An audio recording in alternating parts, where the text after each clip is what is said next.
Silver has only ever had one true enemy. Not the trading desks, not the short sellers, not the loud voices on the financial channels who tell you it is a barbarous relic. All of those are noise. The one thing that has ever truly broken silver, the one force that could put this metal to sleep for years at a time, is a bond that pays you a real return. A safe piece of paper that hands you more purchasing power at the end of the year than it took from you at the start. When that paper exists, gold and silver struggle. When it fades, they wake up. And right now, quietly, that enemy is fading. If you are holding silver right now, or if you have been thinking about it and hesitating, I want you to hear this clearly. The turning point everyone keeps waiting for, the one they say is still coming, has in an important sense already arrived. Not in a headline, not in a single day's price. It arrived in the slow retreat of the only thing that ever stood in silver's way. In the next 20 minutes, I am going to show you exactly what that enemy is, why it once crushed this metal for the better part of 2 decades, and why the ground underneath it has shifted in a way most people have not noticed yet. Let me give you the anchor of this whole story right up front, because it is the key that unlocks everything else. Go back to the end of the 1970s. Gold and silver had run wild, and then a man named Paul Volcker took the reins of the Federal Reserve and did something brutal and deliberate. He drove interest rates up into the high teens. He made cash king. He made it so that simply holding a government bond paid you a fat, real, inflation-beating return year after year. And in that world, why would anyone hold a metal that pays no interest? They would not. So they sold. Gold, which had been the trade of the decade, went quiet for the better part of 20 years. That was not magic. That was the one true enemy, wielded at full strength. I want you to sit with that mechanism, because it is the whole game. Gold and silver do not pay a dividend. They do not pay interest. They just sit there and hold value. So the question every dollar in the world is always asking is simple. What am I giving up to hold this metal instead of a safe piece of paper? When that safe paper pays a rich real return, the metal looks expensive to own. When that safe paper pays you nothing, or worse, quietly loses to inflation, then the metal costs you nothing to hold, and it starts to shine. Real yields. That is the enemy. Everything else is a sideshow. Now here is why this matters so much right now, and why I called this a turning point that has already arrived. For most of the last 40 years, there was an old, reliable relationship. When real yields went up, gold went down. Higher real return on paper, lower price for the metal. You could almost set your watch by it. The big banks and the trading desks built their models around it. And then, in the last couple of years, that relationship broke. Real yield stayed high, stubbornly high, and gold did not fall the way the old rule said it should. It climbed. It set records. The one iron law that governed this metal for a generation simply stopped working. And the people whose entire worldview depends on that old law do not want to talk about why. Let me tell you why it broke, because this is the part they gloss over. The old rule assumed that the marginal buyer of gold was a Western investor deciding between a bond and a bar. But that buyer is no longer the one setting the price. The buyer setting the price now is the central banks themselves, buying physical metal by the vault load, and they are not doing it because they ran a yield calculation. They are doing it out of caution, out of a need to hold something that no other country can freeze or cancel. When the marginal buyer stops caring about yield, the old yield rule dies. And that is exactly what has happened. And there is a specific reason those cautious buyers change their behavior, one that ties directly into why the metal's enemy is losing its grip. A few years ago, one major power had its foreign currency reserves frozen from the outside. In an instant, money that a country thought it owned became money it could not touch. Now, every central bank on earth had to ask itself a quiet, unsettling question. What do we actually own that no one else can freeze? And there is really only one honest answer. Gold held in your own vault cannot be sanctioned, cannot be canceled, cannot be frozen by another country's decision. It answers to no one. That single realization lit a fire under official buying that has not gone out, and it has nothing whatsoever to do with the level of interest rates. The old enemy has been sidelined by a buyer who does not even glance at it. And this is where I want to stop and talk to you directly, because there is something here you can actually do, and almost nobody tells retirees about it. The central banks have been buying gold at a record pace, more than 1,000 tons a year for 3 straight years, roughly double what they bought in the decade before. Gold recently passed the euro to become the second largest reserve asset in the world, behind only the US dollar. The most cautious institutions on the planet are quietly moving into metal. And here's the part they never mention on the evening news. There is a perfectly legal, quiet way for an ordinary American to do the very same thing inside the retirement account you already have. You can move a portion of a 401k or an IRA into physical gold and silver, held in a self-directed precious metals IRA, without triggering taxes and without triggering penalties.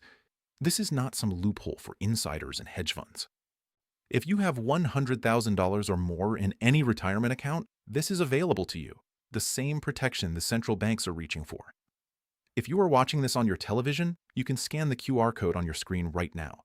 If you are on your phone or your computer, just go to jeffreedguide.com and we will send you the free information on exactly how it works. Now, let me come back to silver specifically, because silver's story is even sharper than gold's. Silver has touched a ceiling near $50 only twice in modern history. Once at the very top in January of 1980, and once again in the spring of 2011. Think about that. Those two peaks are roughly 31 years apart, and both stopped at nearly the same wall, which means the base underneath this metal, the long floor it has been building, is something like 45 years wide. In all the markets I have watched over the years, I have rarely seen a foundation that long and that patient. And a base that wide does not exist to trap you. It exists to launch from. Here is a fact that should stop you in your tracks. That 1980 high of around $50 was $50 in the money of that day. Adjust it for everything that has happened to the dollar since, for all the inflation of the decades in between, and silver's real inflation-adjusted high is far, far above 50. It is well into the low three figures in today's money, and silver has never once reclaimed that real high. Not in 1980 prices, in today's prices. So when someone tells you silver near its old ceiling is expensive, understand what they are really saying. They are measuring a 45-year-old high in shrunken dollars and calling it a top. In real terms, this metal is nowhere near where it has already been. Now, the financial media loves to point at silver's wild swings and use them to scare you off. And I will be honest with you, silver does swing hard, but you have to understand where those swings come from, because they are almost never about silver itself. Back in 2011, the exchanges raised the margin requirements on silver several times in quick succession, and the price fell around 30% in a matter of days. Nothing fundamental about silver changed in those days. Not 1 ounce came out of the ground differently. What changed were the rules on the paper. The people who write the rules on the paper can move the price of the paper, and they can do it fast. That is the shakeout. And most people sell right into it at exactly the wrong moment. That is the difference I need you to hold on to between the metal and the paper. When you own a bar of silver or a metal held for you in a vault with your name on it, the rules cannot be rewritten out from under you. We have watched more than once what happens when the paper claims and the real metal come into conflict. In one dramatic case a few years ago, an exchange simply canceled completed trades when the paper side was losing to the metal. Canceled them, trades that had already happened. That tells you everything about which one is real. The paper is a promise, and promises can be broken by the people who wrote them. The metal in your hand answers to no committee. And silver has a second engine that gold does not, one that makes its supply story quietly tighter every single year. Gold is hoarded. Almost every ounce of gold ever mined is still sitting in a vault or on someone's finger somewhere, and it can come back to the market if the price is right. Silver is different. Silver gets used up. It goes into solar panels, into electronics, into 1,000 tiny industrial uses, spread out in amounts so small it is not worth anyone's time to recover. Gold is hoarded, and silver is burned. And the silver market has now run a supply deficit for several straight years, using more than it produces. That is a slow structural tightening happening underneath all the noise, and it does not reverse on a headline. Let me put the two metals side by side for a moment, because their ratio tells a story. During the panic of 2020, silver crashed toward $12 in a matter of weeks, and the gold to silver ratio spiked toward 125. It took an enormous amount of silver to buy a single ounce of gold. That is what fear looks like. And then over the following months, silver ran back toward 30, and the ratio compressed hard because silver outran gold on the way up. That is the pattern. Silver falls harder in the fear, and then it climbs harder in the recovery. It is the more emotional of the two metals, and if you understand that in advance, its volatility stops being a threat and starts being an opportunity. And here is the deeper reason I do not believe the old enemy can simply march back the way it did after the 1970s. When Volcker raised rates into the high teens, the government could survive it. The debt was small enough that punishing interest rates did not threaten to bankrupt the country that issued the bonds. That is no longer the world we live in. The pile of government debt today, all around the world, is so enormous that pinning real yields back up to the punishing levels that once broke gold would risk breaking the borrowers themselves. There is even a name for this trap. When a government owes so much that its central bank can no longer raise rates hard without triggering a crisis, we call it fiscal dominance, and it is not a new idea. In the years before the Treasury and the Fed reached their historic accord in the early 1950s, the Fed spent about a decade holding down government bond yields on purpose. The tool that once destroyed gold, a rich, real return on safe paper, is precisely the tool a heavily indebted world can least afford to use. That is why I say the enemy is not merely resting, it is boxed in. Now, think about what happens to both of these metals when the one true enemy, real yields, keeps fading. We just watched, not long ago, how sensitive this market is to even a hint of easier money. Years back, the Fed merely suggested it might slow its buying. Just a hint, not even an action, and gold fell sharply that year on the fear of it. That is how powerful the yield story is in both directions.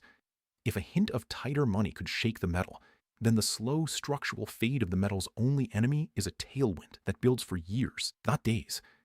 The desks that made their careers on the old inverse rule are still fighting the last war. They keep waiting for high real yields to break gold the way they always did, and gold just keeps climbing anyway. History is full of proof that the worst-looking moments are the ones that matter most. The very thing that put gold to sleep after Volcker, a rich real return on safe paper, is the thing now quietly fading. And each time in the past that enemy weakened, the metal everyone had left for dead came roaring back to life. In 2015, after a long and demoralizing decline that had everyone declaring the metal dead, gold quietly put in a bottom and began the long climb that eventually carried it to new records. The lesson repeats over and over. The metal gets sold in the moment of maximum fear by people who have simply lost their nerve or been shaken loose in a scramble for cash, and that is almost always exactly the wrong moment to join them. I want to be straight with you about the risks, because anyone who is not is selling you something. I cannot promise you a price, and I will not promise you a date. Silver is volatile, more volatile than gold, and there will be sharp drops along the way that feel like the whole story was wrong. There will be days the media crows that the metal is dead. This is a case built on history and on structure. It is not a guarantee, and it is not personal financial advice for your specific situation. What I can tell you is how thoughtful people handle it. You own the real metal, not a paper claim on it. You size your position so that a sharp drop can never force you to sell at the bottom. And when the shakeout comes, and it will come, you do not sell into it. The whole point of owning the metal is that you can hold it through the very storm that scares everyone else out. And now I want to say the hardest and most important thing in this whole video. If any of this is landing with you, understand what that means. It means you are early. The turning point has already arrived in the mechanics, in the fading of real yields, in the broken correlation, in the central banks quietly loading up. But it has not yet arrived in the minds of the crowd. The smart money, the most cautious institutions on earth, they already see it. They are already moving. The mainstream, the financial channels, the neighbor at the barbecue, they have not caught on yet. And here is the thing about these turns. By the time it is obvious to everyone, by the time silver is the story on every front page, the easy part of the move is already behind us. Nobody rings a bell at the turning point. Nobody sends you an invitation in the mail. The invitation is the quiet unease you feel right now, watching this, while it is still early. So let me bring this all the way back to where we started. Has silver's turning point already arrived? In the way that actually matters? Yes. The one true enemy that ever broke this metal, a bond that pays a real return, the very weapon that put gold to sleep for 2 decades after Volcker, that enemy is fading. The old rule that tied the metal to real yields has broken. The most cautious buyers in the world are moving. The base under silver is 45 years wide. The supply gets tighter every year. Everything is in place. What is missing is the crowd, and the crowd always comes last. If you have watched this far, you are exactly the kind of person this next part is for. I hold a free one-on-one educational web conference for folks who are serious about protecting their retirement, and it is for viewers with $100,000 or more in a 401k or an IRA. It is not a sales pitch, and it is not a webinar with 1,000 strangers. It is a real conversation about whether moving a portion of your savings into physical gold and silver makes sense for your situation. And here is the honest reason I would not wait. The best decisions about protection are made calmly, while the water is still, before the crowd arrives and the emotion takes over. Right now, while this is still early and still quiet, is exactly when a clear-headed decision is easiest to make. When you reach out, just mention that you watched this full video. If you're on your television, scan the QR code on your screen. If you're on your phone or your computer, go to jeffradeguy.com. Take the calm moment while you still have it. Thank you for watching, and I will see you in the next one.